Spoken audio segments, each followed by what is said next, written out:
I'm William, an archivist and video game nerd. I want you to imagine your favorite video game that's on a cart. For those younger viewers in the audience, I'm very old. Not a joke, just a fact.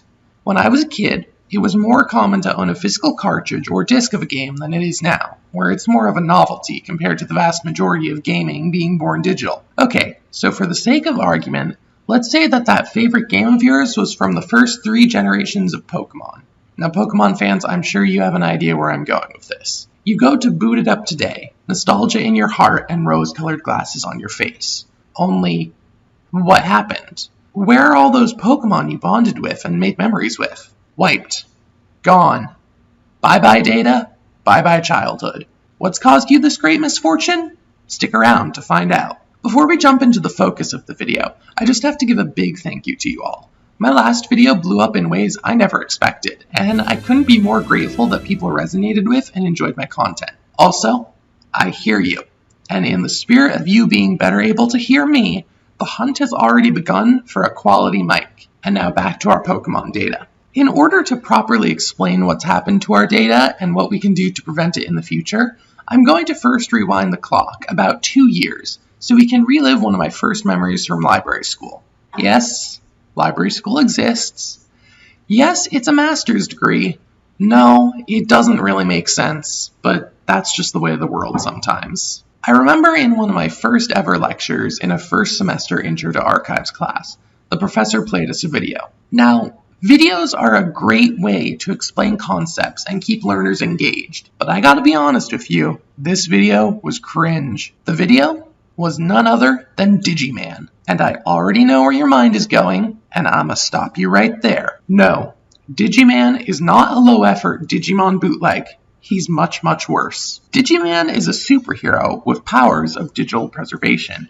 His arch-nemesis destroys data, and looks like he wouldn't be out of place at the Him family reunion. If you twisted my arm to make me say one nice thing about Digiman, it's that his cape is made of binary code, which is a mood.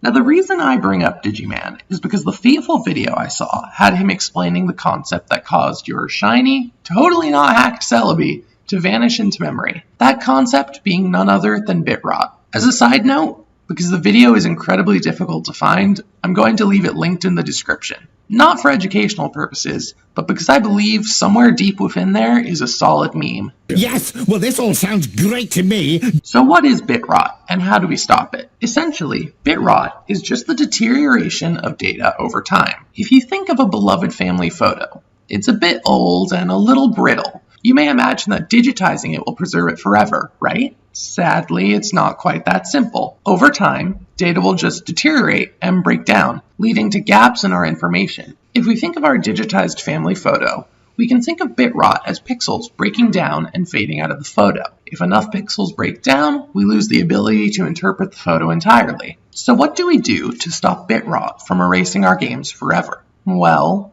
this is a tough question to answer. If it's an issue of a game file getting erased, even if we have a backup of our save externally, if the game has lost the ability to read and hold on to that data, uploading and downloading external saves is, at best, a band-aid fix to a larger issue. In the long term, the better solution may be pushing large game publishers, such as Nintendo, to develop and maintain some sort of storage backup. I'm no engineer, but Nintendo already has the ability to send downloads to hardware.